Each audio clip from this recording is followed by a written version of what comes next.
Last week we tore down a 560 horsepower hot V twin turbo V8 BMW engine. And this week I wanted to do something quite opposite of that. So I looked around for the lowest horsepower engine that I could find that was a core, and I found this, which happens to be an engine that everyone has been asking me to do for years. A 1.4 liter Multiair engine out of a Fiat 500. Now, this is the naturally aspirated version, and I'm sure many of you want to see the turbo version, which also came in the Dodge Dart, but this is what I've been able to find so far. So these cores aren't that expensive, and that's actually the problem. The reason that I can't get certain engines is not because the cores are in super high demand or the engines never fail. It's because if there's no value in the yard management systems that most of these full service yards use, then no one asks for the cores back. And if no one asks for the cores back, I can never find them. So basically a yard has to get one in that's bad and list it as bad, and that's how I found this, and that's why we have today's teardown. The 1.4 liter naturally aspirated Multi-air engines produce a pavement tickling 101 horsepower. It's a little car, it's an economy car, and it was cheap, so it's not supposed to be super fast. Now this particular engine came out of a 2017 Fiat 500 with 125,000 miles on it. That's not a lot of miles. I wouldn't even consider that high mileage for a Subaru, and yet here it is on the stand for us to dissect. Now the story I got with this engine is someone had a complaint, the owner of the car had a complaint, and I don't know what that was. They took it to a shop where the engine was condemned. They didn't want to fix the car because of the cost of the engine plus labor, plus all the while you're in there stuff. Maybe the car wasn't nice enough. So they didn't want to fix the car. They sold the car to a salvage yard, which dismantled it, and that's how I was able to find this engine. Otherwise, these are really tough to find because they don't have any core value. There are some parts that are worth some money, so I'm hoping that those parts will be good. There's one part that's worth money. Fingers crossed. This is the very first Multi-air engine on this channel, which is kind of astonishing considering I've been doing this for several years. But as such, I feel obligated to mention that this is a globally used system. It's not just in 1.4s, it's not just in Fiat 500s or Dodge Darts, it's in Alfas, it's in engines with multiple different displacements, some of which we got in North America, some of which we didn't. And it's been around for quite some time, since the mid to late 2000s. It's a long time to gather a lot of data on common problems. Now, the way this system works is it uses hydraulic pressure to actuate the intake valves driven off of the single camshaft that it has, and it is controlled with solenoids on the back that are controlled by the ECM. Now, the hydraulic pressure is also oil pressure, and if there's one thing that we have learned on this channel is that in order to have oil pressure, you have to have oil. Just saying, I'm hoping that's not the problem here. We all know that economy cars are maintained perfectly, or not. All right, this is the part of the video where we see if it turns over.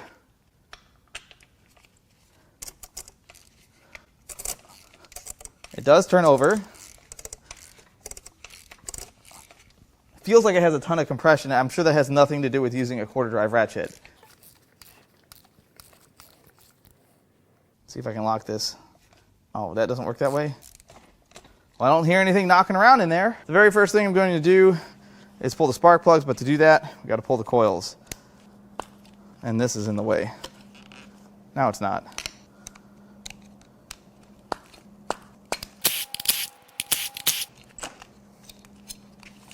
Oh, that looks good. I was being sarcastic. So the coils definitely have been either wet with water or wet with oil or both. Let's pull the plugs. What? That's new.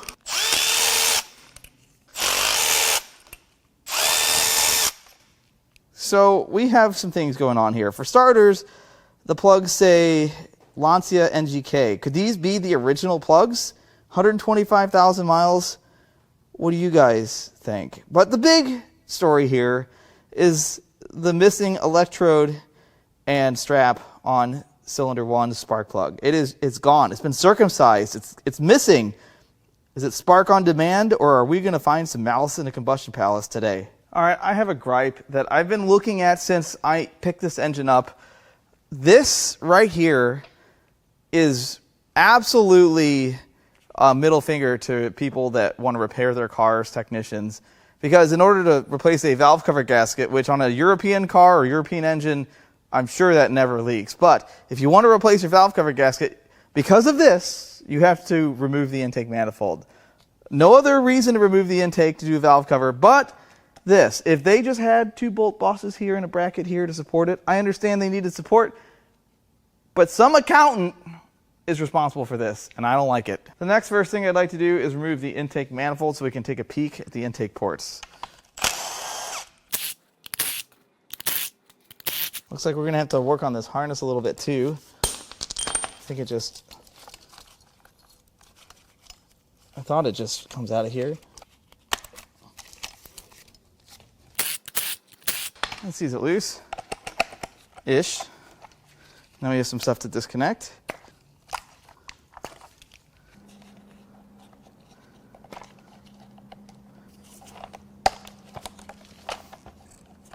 I think blue can do this. And we're off. Let's take a look at these intake valves. Look how clean this is. This is port injected, so they look beautiful. There's no cause for concern here. At this point, I'm going to take a minute and start to get this harness removed.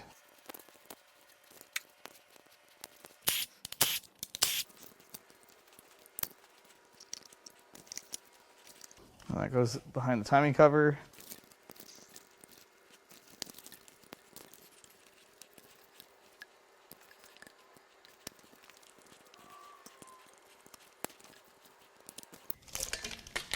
We're getting there. Well, I guess we got to remove the timing covers. There's the upper, and the harness goes through the lower. Thankfully, you don't need to remove the crank pulley. That seems safe. How does this happen? There we go. It looks like we have a good harness here. I didn't break any connectors pulling this apart. I don't see any cut wires. I have no idea if it's worth any money, but I have a good harness here. Here's what the timing belt looks like. It actually looks like it's in pretty good shape. I don't see any major cracks. It's not new, but it doesn't look like it's coming apart. Next, we'll work on the back side of the engine. Perfect.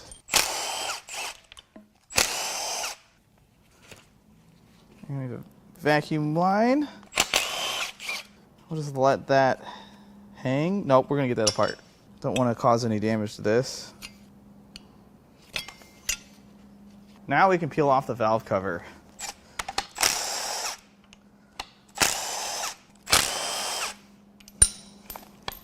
There's a bolt in there, I can see it.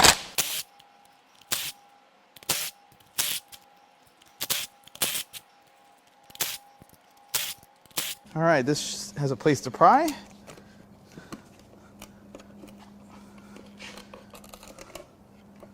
And this is going to be the first telling part of this engine to see if it's had good maintenance. Wow, it's pretty clean. So this looks pretty good in here. I don't see any problems jumping out at me. There's a little bit of damage right there to that cam lobe. But for the most part, there's not a ton of varnish in here. 10, 12, 20. So maybe this has been replaced before. I mean, it's likely that it has, which is good because these are very expensive. I can sell this, if it's good, for more than I paid for the engine. So here you have your exhaust lobes, just like a normal engine. 2 valves per cylinder, 1 lobe per valve. And then you have your intake. 1 here, 1 here, just 1. And there's just a sole valve spring right here. You got a little follower here. And this is controlled by this solenoid here, and it uses oil pressure throughout to control essentially the lift and the duration of your intake valves. And it relies on oil pressure. Now it is time to remove the multi-air unit. There are 9 T45s that hold this in.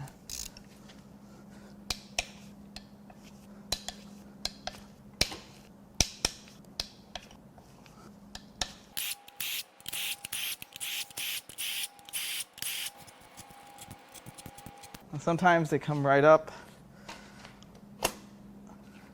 It's under quite a lot of pressure. I'm gonna have to just help this side up a little bit.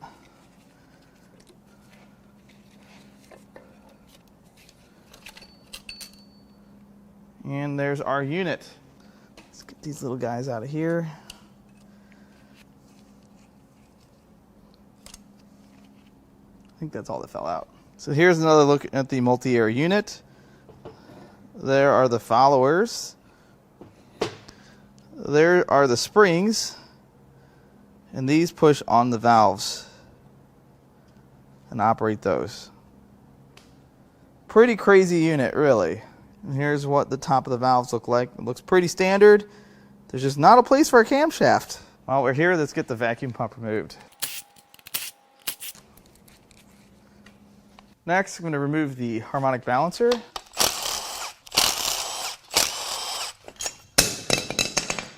Not exactly what I had in mind, but gravity had its own plans. Let's see if we can remove the tensioner. We should be able to peel the timing belt right off. Look at that. This kind of looks like it might be original. It's definitely an OEM belt. I don't think these have dates on them though.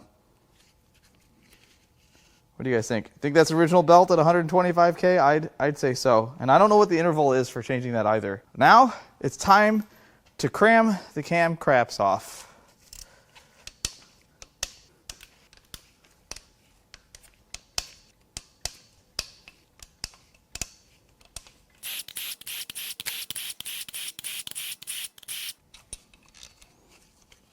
Okay, well, I think we need a little help right here. We're just a little tap. I'll do it this side here. I needed that.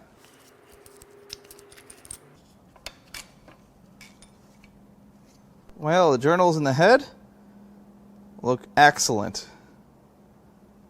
I don't see any damage whatsoever. All this looks pretty good. And as you'd expect, camshaft looks good. I didn't see any damage to any of the lobes. The journals look nice. Just that one right there. Could have been a piece of debris.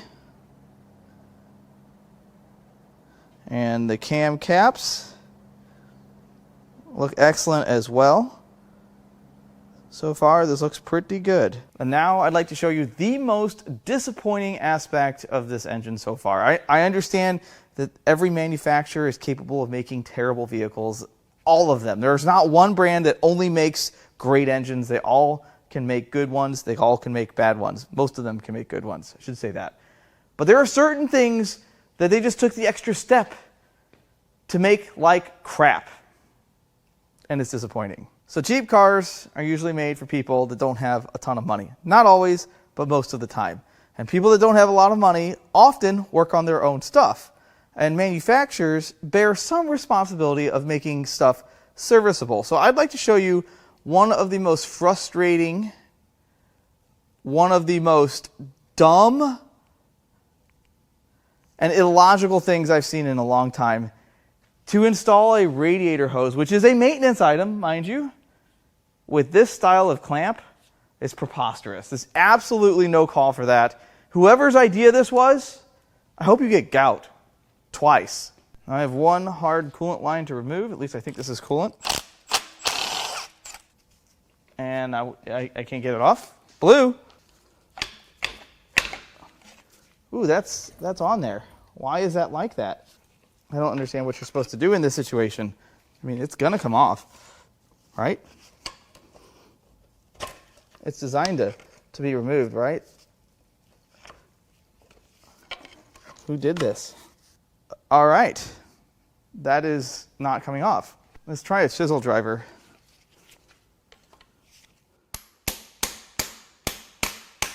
That did it. Ah, it's all crusty, corroded. That's why it was so much work. While we're here, which we weren't here before, I'm going to remove this tensioner bracket.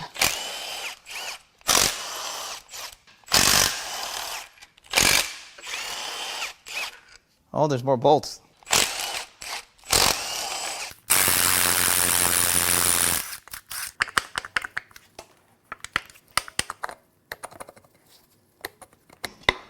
And we're off. All right, now we're gonna remove the dipstick tube. It's gonna come off just fine. We're not gonna worry about it. We're not gonna have any issues. It's just gonna, oh, come, see, it was fine. Maybe I'll buy an Italian car now. I don't know the order to do this, so we're just gonna wing it. Oh, that's it? This actually looks like a two-piece head. It might not be removing the head right now.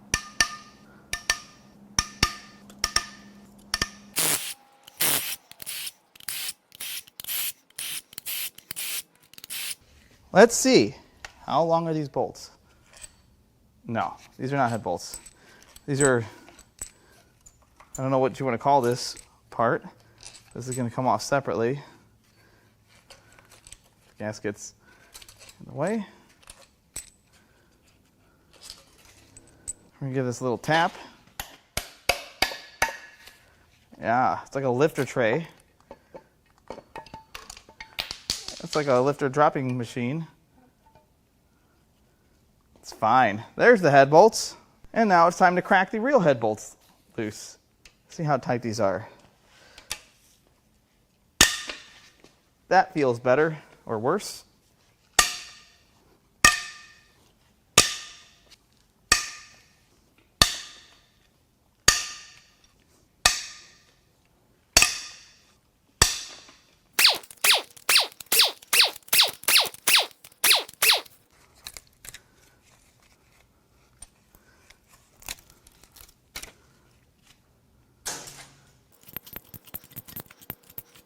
All right, now this head should lift off. Let's see what we'll find behind it.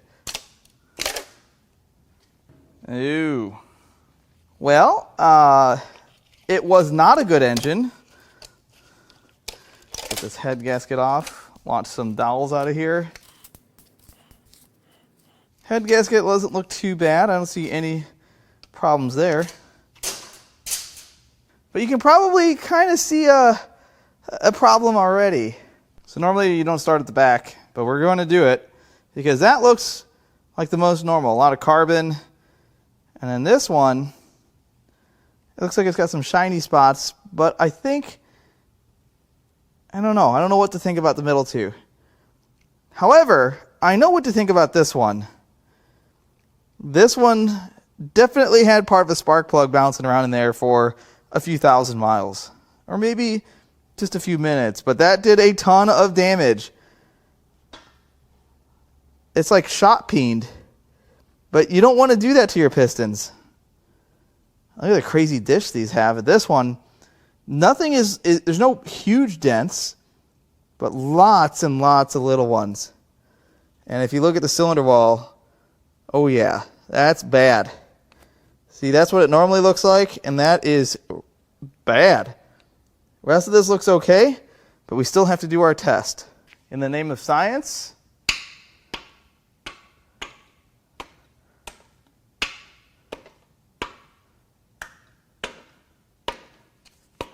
I don't think anything's broken. It's so easy to push this.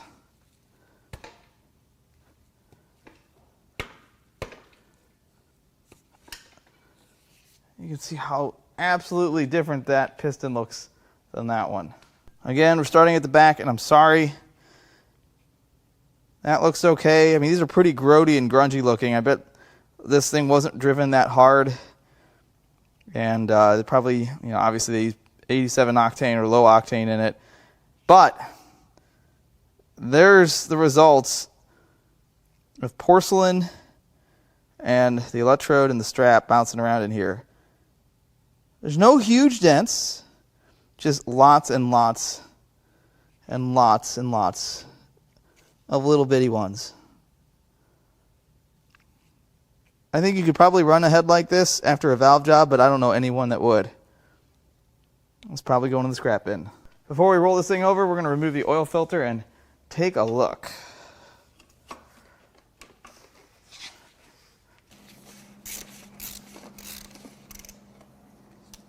Well, I looked this thing over, and there's no sparkly bits. It looks pretty good.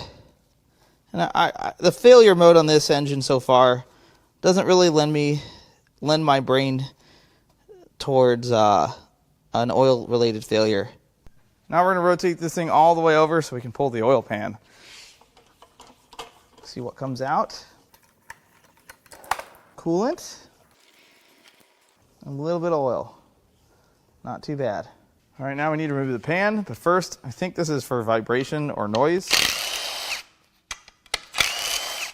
You could totally just take this off and leave it off. Now we can pull the pan.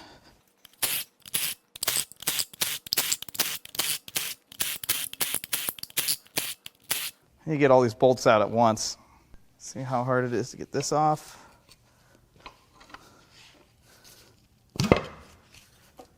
Not hard at all. Quite easy. Well, the pickup has a little bit of debris in it, but certainly not enough to clog it. And it looks like there's no support for it. It just goes right into the oil pump, which that's what we'll do next. But let's look at the inside of the pan first. So the pan has a little bit of sludge in it.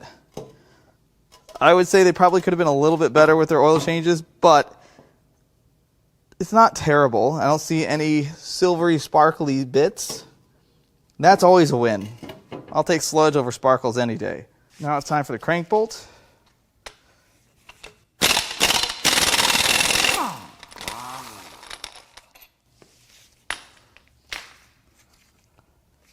Is this okay? I hope I don't need a puller for this. I might need a puller for this. Let's get it unbolted from the block. Let's see if that doesn't help us. Now I regret to inform you that the next thing I need to do is remove the oil cooler housing, filter housing, oil cooler, so that I can get the oil pump off. I gotta get this off first. And I have no idea how this comes off. I'm just gonna start buzzing bolts out until parts fall off. I don't think that's enough yet. Is it loose yet? No.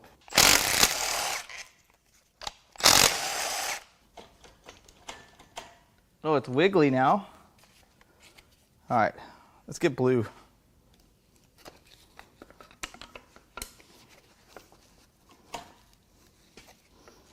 Okay, it looks like I need to take that giant fitting off. I'm sure that's easy to do in the car.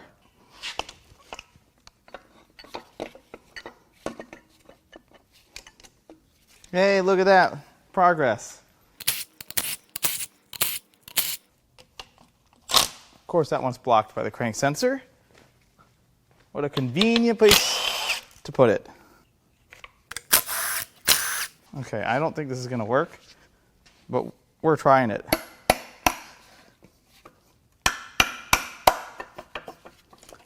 Well, it's loose. Well, wait a minute. It worked. Success. Even though I don't suspect an oiling related failure, we're still going to pull the oil pump apart because we can.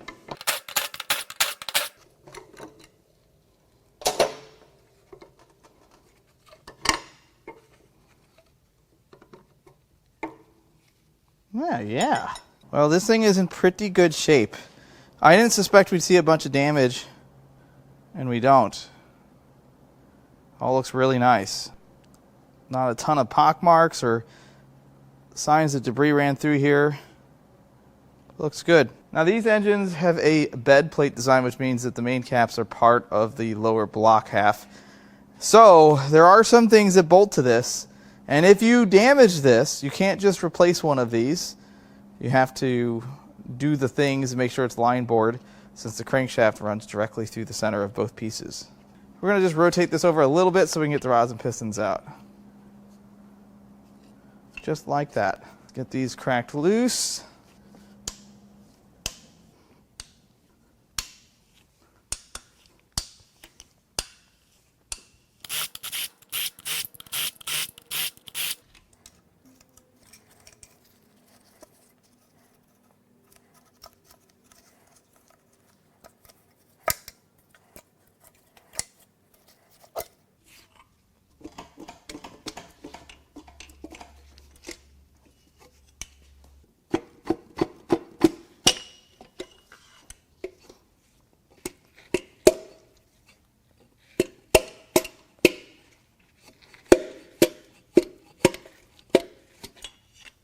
This is fun. I totally did this out of order.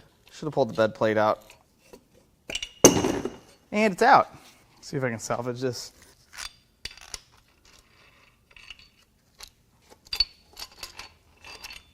Perfect. Now we're going to pull the perimeter bolts and then the main cap bolt.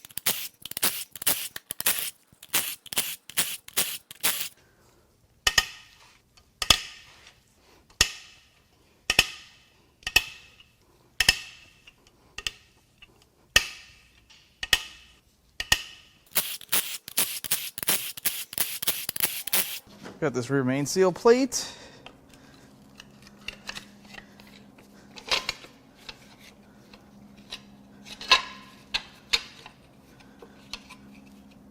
I guess I'll just hang out there. And is there a good place to pry on this?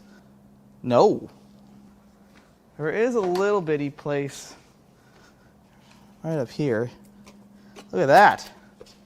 That was way easier than I thought.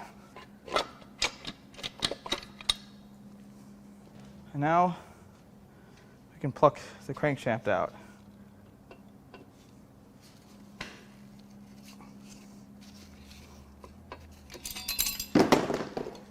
There is one final piece of this puzzle, and that is the fabled water pump. Let's see what a 125,000 mile water pump from a Multiair looks like.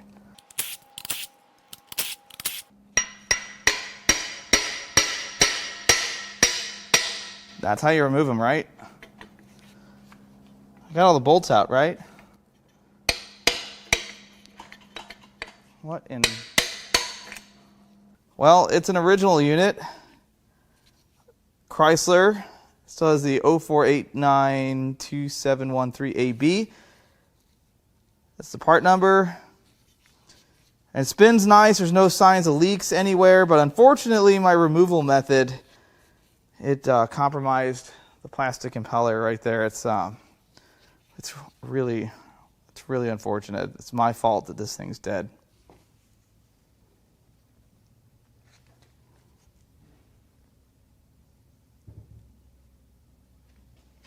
All right, let's talk about this engine. Rod bearings, a little bit of wear. But nothing's torn up, nothing's delaminating. They look pretty good, pretty wide shells, and they have an oiling hole in them, which is not on most bearings. And then the rods and pistons, well, the rods look all fine and dandy. These are semi-floaters. But look at the damage on that piston. It is wiped out. All along the top of the crown. There were chunks bouncing around in there. What's interesting, cylinder 2 has damage from debris also. I wonder if this thing sucked something in. Something went through the intake tract and took out the plug. I also got in a couple other cylinders. Or is this all plug matter? That doesn't sound right. It bounced around through the intake manifold. We'll go shake that out in a minute. I doubt we're going to get anything out of it. But cylinder 4 came out unscathed. No damage whatsoever. The rings look pretty good as well. The main bearings look pretty good as well. Thrust bearing looks good. I don't see any oiling related failures in this engine whatsoever, which means the crankshaft is in excellent condition. I have no idea if it's valuable or what it's worth, but all the journals look excellent. Let's take a look at these bores. Cylinder 4 looks great. Cylinder 3 looks pretty good. There's a few vertical scratches. And then cylinder 2, a few more right there at the top. But cylinder 1 is wiped out. Now, I think you could technically machine this out. I don't think that the value of a 1.4 block would come anywhere near the cost of replacing or machine work. So this is likely going to be scrap. The 1.4 non-turbo engines nobody really does anything with. They just replace them. But it is a shame. So I did a bit of digging because I wanted to know, is this the only time this has happened? And it turns out It isn't. I found at least a half dozen other threads where people had a spark plug break and wipe out their engine. They had low compression, terrible leak down numbers, or they bent valves, smashed stuff up. Some of them blew up really badly. This is really not as bad as some of the ones I found. And then I did a little more digging, and it turns out that in Europe, the multi-air engines are supposed to have spark plugs every 18,000 miles. What? 18,000 miles. In America, in North America, it's every 30K, which is still really often. The only vehicle I've ever had that required plug changes that often was my turbocharged MX-6, and only because it would literally burn through plugs every other oil change, and they were cheap. And I don't know how expensive these plugs are, but a cheap car designed for people that don't have a ton of money, it's an economy car, requires expensive maintenance, a timing belt service, requires often oil changes with good quality oil, and spark plugs all the time. Now, I get it. This is all easy stuff if you're a DIYer, but an economy car should be a utilitarian tool for someone to get from A to B. It shouldn't require all this other stuff. Not a big fan of these. Now, that doesn't mean that they're all trash and they won't last. I have seen these cars with 126,000, 127. I'm kidding. I've seen them go 150, 160,000 miles. As long as they're looked after like anything else, it's just a lot of cheap cars aren't. And I hate to keep calling them cheap cars, but there aren't really a ton of expensive cars with multi-air engines, at least not in North America. But the good news here is the only valuable part that I know of out of this engine, the multi-air unit itself, appears to be in pretty good shape. So if you're in the market for one of those, I do have a tidbit of advice. There is a $120 tool that you can buy on Amazon designed for the multi-air engines, and you need that tool to install a new multi-air unit without doing damage. Sometimes you can get lucky, but it's not worth the risk, especially not for 120 bucks. You can turn around and sell it or rent it out if you really see a lot of these engines in and around your area. Regardless, I have some parts to sell. It wasn't a total disaster like some of the engines I've torn down, but it is kind of sad that if this person changed their spark plugs on a regular basis, maybe this wouldn't have happened. Maybe. I still don't know why the plug broke. So I hope you enjoyed this teardown. If you'd like to buy any parts out of this engine or anything else I've torn down, or out of this 330 Ci, it's a ZHP car, 6-speed manual. Unfortunately, I have to put this one down. It's not that banged up, but the state of Kansas issued a certificate of destruction. It can't be registered again. It's not really worth the trouble. So if you'd like to buy any of those parts, you can go to Importapart.com. I've been uploading our parts cars every single week, and if you don't see what you're looking for, you can email us or fill out our part request form, which is on the website, which sends us an email of exactly what it is you're looking for. Our email will be in the video description as well. As always, I love all the comments, all the feedback, and even the criticism. I love it all, and I'll catch you on the next one.